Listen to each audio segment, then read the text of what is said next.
Bonjour à tous et bienvenue dans une nouvelle vidéo. Je vais partager avec vous les choses que j'ai vues en octobre et que je vous recommande. Et puis je vais aussi partager avec vous ma watchlist pour les prochaines semaines d'octobre et de novembre. Peut-être que ça vous inspirera et que ça vous donnera de bonnes recommandations de séries françaises et de films français pour améliorer votre français. Moi, je suis Marion, je suis professeure de français langue étrangère et mon objectif c'est de vous aider à apprendre le français, à comprendre le français parlé aussi grâce aux films et aux séries. Je t'appelle Blue. You speak very good French? Yes, yes. My flowers are beautiful. De l'or. De l'or. The burger. Okay. Have you listened to the burger? Et ce mois-ci, j'ai fait un truc de fou. Un truc de fou dans la société dans laquelle on vit, c'est que je me suis complètement désabonnée de mes plateformes de streaming habituelles, c'est-à-dire Netflix, Amazon Prime et Disney. En général, c'était les trois que j'utilisais et je n'ai plus aucun abonnement. Alors c'est très bien pour le budget, me direz-vous, mais c'est aussi pour moi une bonne occasion d'aller redécouvrir toutes les choses que l'on peut voir gratuitement en ligne. Et vous le savez, j'en ai déjà parlé très souvent et je vous le reconseille aussi très régulièrement. Il y a beaucoup de films et de séries qu'on peut voir gratuitement sur les chaînes de télévision françaises, en replay sur les sites internet également. Et donc aujourd'hui, je vais vous faire un petit tour des choses que j'ai vues et que je vous recommande.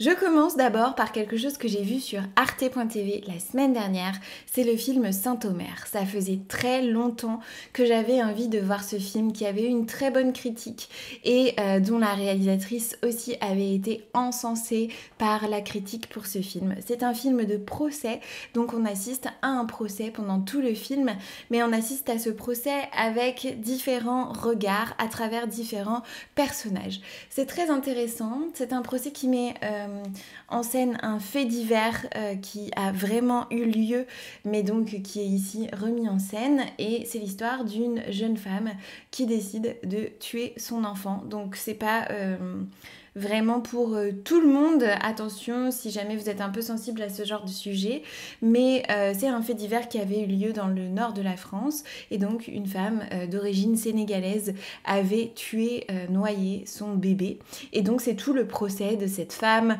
On y parle un peu de sorcellerie, on y parle de solitude aussi surtout, et de problèmes mentaux. Et ce qui est très intéressant aussi, c'est que cette jeune femme, elle est vraiment très très très éduquée, elle parle très bien, elle sait très bien utiliser la langue française. Et c'est très intéressant parce qu'elle utilise la langue et elle fait énormément de liaisons, par exemple dans sa manière de parler. Ce qui fait qu'on sent que c'est vraiment très littéraire son éducation, mais elle a aucun accent, hein, elle parle très très très bien français, et donc il y a ce côté un peu aussi intéressant au niveau de la langue pour vous qui l'apprenez. Je vous recommande ce film, c'est incroyable, l'actrice principale, les deux actrices principales d'ailleurs sont géniales, et vous pouvez le voir sur arte.tv. Sur arte.tv aussi, en ce moment, vous avez plusieurs films de Jacques Demy que j'adore, et notamment l'événement le plus important depuis que l'homme a marché sur la Lune. Une comédie assez ancienne qui met en scène Catherine Deneuve et Marcello Mastroianni, qui a été son compagnon aussi dans la vie. Et en fait, lui tombe enceint. On peut dire ça comme ça. En tout cas, c'est lui qui attend un bébé. Et donc, c'est toute l'histoire autour de ce premier homme à vivre l'expérience de la grossesse. C'est très intéressant, c'est aussi très drôle, il y a beaucoup d'humour. C'est vraiment, on sent la patte de Jacques Demy. Et aussi, c'est très en avance en termes de sujet de société pour l'époque. Donc, c'est vraiment un très bon film à voir. Et puis, vous avez aussi Tout simplement noir, que vous pouvez voir sur Arte ce mois-ci, qui est un très bon film de Jean-Pascal Zadi, dont on a souvent parlé sur cette chaîne, puisqu'il a fait la série En place, sur laquelle j'ai fait pas mal de vidéos, et je vous recommande Tout simplement noir. C'est vraiment un film à voir absolument pour comprendre beaucoup de choses sur la société française et la place des personnes noires dans cette société. Sur M6, maintenant vous avez ma comédie musicale préférée. Vous allez croire qu'il n'y a que mes trucs préférés. Mais vraiment, j'adore cette comédie musicale. Cette comédie musicale, elle s'appelle Les Chansons d'amour. Elle a été réalisée par Christophe Honoré. Et vous y retrouverez Louis Garrel, vous y retrouverez Chiara Mastroianni.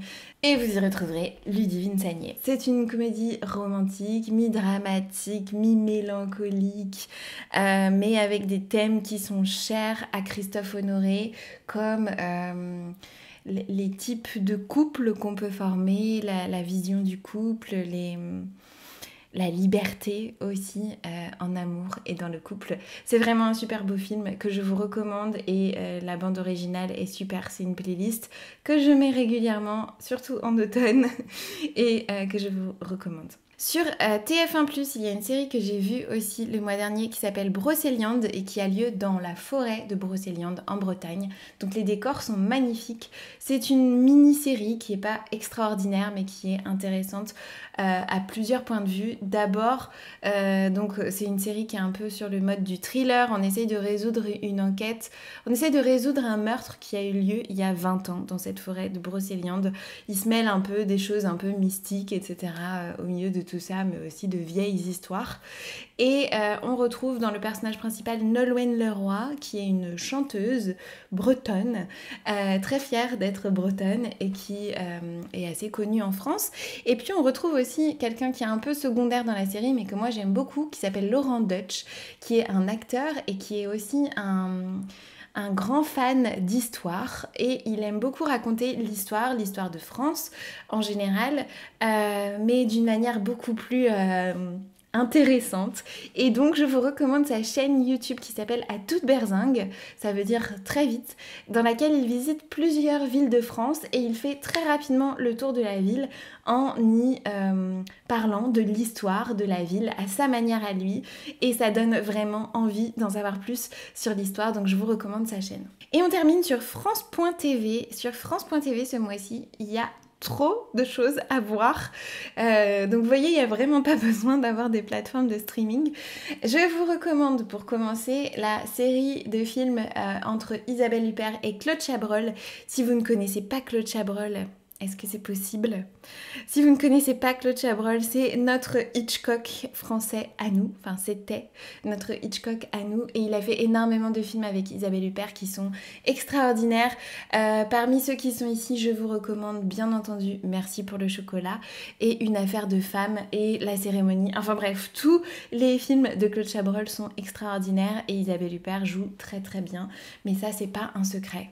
Et il y a aussi sur France.tv une collection sur Adèle Exarchopoulos.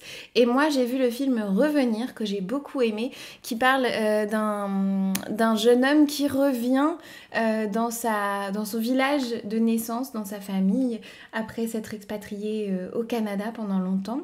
Il revient dans sa famille parce que son frère s'est suicidé, enfin son frère est mort, et puis ça fait ressurgir beaucoup d'histoires de famille. Sa famille, ils ont une exploitation agricole depuis longtemps, c'est quelque chose que lui il a beaucoup rejeté. Il y a énormément de tensions entre lui et son père parce qu'il n'a pas forcément voulu suivre le modèle familial, etc.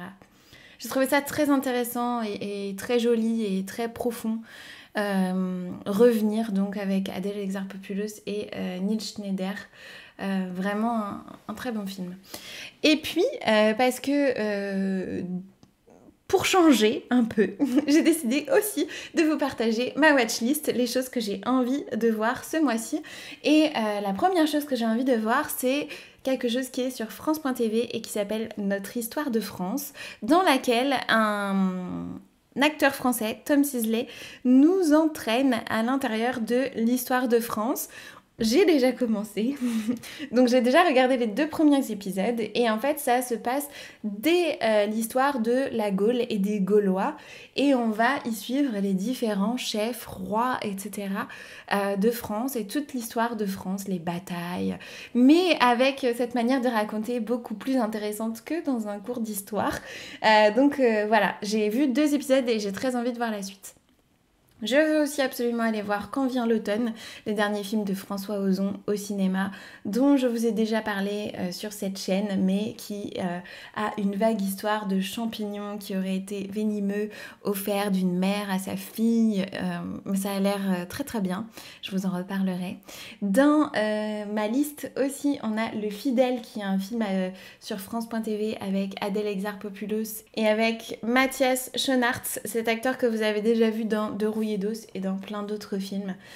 Donc ça fait partie de ma liste. J'ai très envie aussi de voir Zazie dans le métro sur arte.tv, qui est un film qui a été tiré d'un livre de Raymond Queneau que j'avais lu quand j'étais très jeune et que j'avais beaucoup aimé. Et donc j'ai très envie de voir cette adaptation cinématographique qui en plus est signée de Louis Malle. Donc ça peut être que bien, je vous en reparlerai. Et puis, si j'ai le temps, avec tout ça déjà, en ce moment sur arte.tv et aussi sur france.tv, il y a une sélection de beaucoup de films de François Truffaut. Et il y a pas mal de choses que j'ai bien envie de revoir de François Truffaut. Un des films que j'aime beaucoup de François Truffaut, c'est Baiser volé. Mais je pense que je vais essayer d'en voir d'autres ce mois-ci. Voilà, j'espère que ça vous a donné des recommandations et n'hésitez pas à me dire en commentaire si vous avez aussi une watchlist pour les semaines à venir et me dire quels sont les films que vous voulez voir. Vous pouvez vraiment regarder ces films directement en ligne sur les chaînes de télévision en replay. Et si jamais vous cherchez des séries à voir, je vous propose de cliquer sur le lien ici dans la description et j'ai fait une liste de plus de 30 séries et je vous explique pourquoi je les aime bien. Vous avez toutes mes recommandations des séries françaises que je préfère et voilà, je pense qu'après ça, vous devriez passer l'hiver au chaud. Je vous souhaite une très bonne continuation avec votre français et je vous dis à très bientôt.